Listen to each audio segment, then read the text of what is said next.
আজকে আমি আপনাদের সঙ্গে শেয়ার করতে চলে এসেছি সম্পূর্ণ নিরামিষ একটি আলুর দমের রেসিপি, যেটি যে কোনো নিরামিষ দিনে বা পুজোর ভোগ হিসেবে কিন্তু অনায়াসেই তৈরি করে নেওয়া যেতে পারে। তাহলে চলুন দেখে নেওয়া যাক। নমস্কার, আমি জয়িতা আর আপনারা দেখছেন জয়িতার পাকশালা। আজকে এই কাশ্মীরি আলুর দম বানানোর জন্য এখানে আমি 10 পিস আলু নিয়েছি।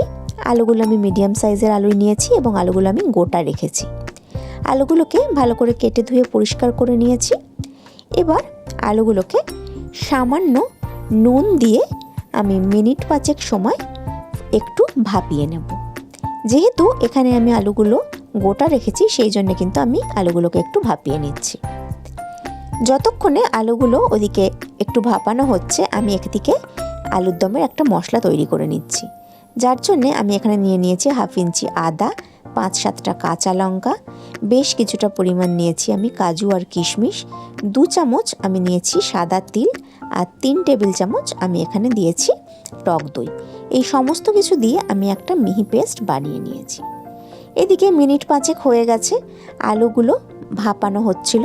আমি একটা কাঁটা চামচ দিয়ে দেখে নিয়েছি, আলুগুলো কিন্তু বেশ সুন্দরভাবে সেদ্ধ হয়ে গেছে, মানে মোটামুটি 50 to 60% সেদ্ধ হয়ে গেছে।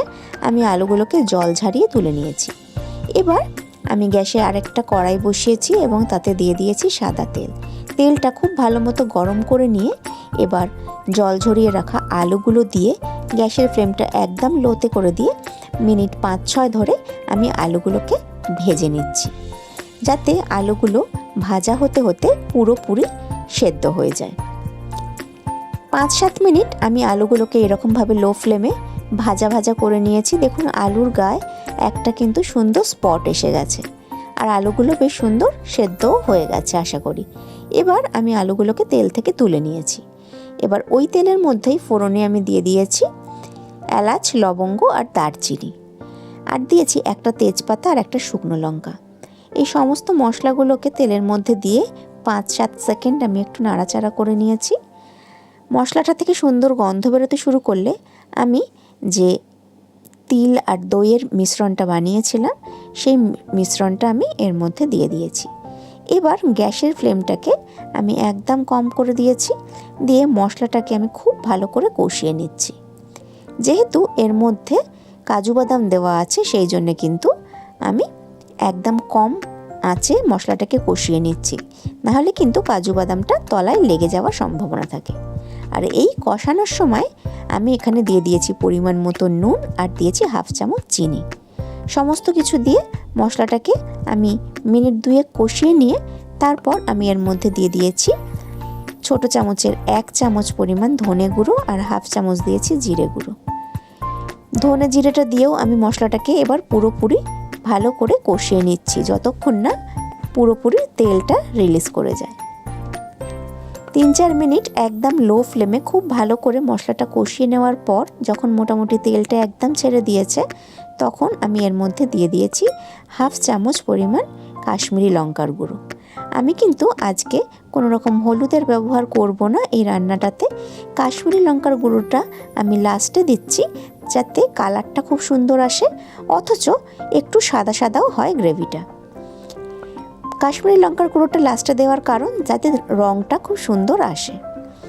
এবার ভালো করে কাশ্মীরি লঙ্কার গুঁড়োটা দিয়ে মিশিয়ে নিয়ে যে মিক্সার গ্রাইন্ডারটা আমি মশলাটা বেটেছিলাম, সেটা ধুয়ে 1 কাপ পরিমাণ উষ্ণ গরম জল আমি দিয়ে দিয়েছি। তারপর ঝোলটা খুব ভালো করে ফুটে উঠলে আমি এর মধ্যে ভেজে রাখা আলুর টুকরোগুলো দিয়ে দিয়েছি। আলুর টুকরোগুলো দিয়ে গ্যাসের ফ্লেমটাকে আমি আবারও লোতে করে দিয়েছি, দিয়ে 5-7 মিনিট সময় ঢাকা চাপা দিয়ে আমি খুব ভালো করে রান্না করে নিয়েছি। 5-7 মিনিট বাদে আমি ঢাকনাটা খুলে নিয়েছি। দেখুন গ্রেভিটা কিন্তু বেশ সুন্দর থিক হয়ে গেছে, আর টেক্সচারটাও কত সুন্দর এসছে। আমি একটু চেক করে দেখে নিলাম, আলুগুলো কিন্তু 100% সেদ্ধ হয়ে গেছে। এবার আমি এর ওপরে দিয়ে দিয়েছি কিছুটা পরিমাণ ড্রাইড কাসুরি মেথি। কাসুরি মেথিটা দিয়ে খুব ভালো করে আমি আরও একবার মিশিয়ে নিচ্ছি। ভালো মতো কাসুরি মেথিটা দিয়ে মিশিয়ে এবার আমি গ্যাসের ফ্লেমটা বন্ধ করে দিচ্ছি। গ্যাসের ফ্লেমটা বন্ধ করে দিয়ে তারপর আমি এর ওপরে সামান্য একটু ঘি ছড়িয়ে দিয়েছি, দিয়ে ঢাকা চাপা দিয়ে আমি 10 মিনিট স্ট্যান্ডিং টাইমে রেখে দিয়েছিলাম। 10 মিনিট বাদে গরম গরম কাশ্মীরি আলুর দম আমি কিন্তু সার্ভ করে দিয়েছি। এই কাশ্মীরি আলুর দম রুটি, লুচি, পরোটা বা ফ্রাইড রাইসের সঙ্গে কিন্তু খেতে অসম্ভব ভালো লাগে। তাহলে আজকের আমার এই রেসিপি আপনাদের কেমন লাগলো অবশ্যই কিন্তু কমেন্ট করে জানাবেন। আমি আবারও হাজির হয়ে যাব কোনো নতুন রেসিপি নিয়ে নেক্সট এপিসোডে। ভালো থাকবেন, সুস্থ থাকবেন। আর আপনারা দেখছিলেন জয়িতার পাকশালা। ধন্যবাদ।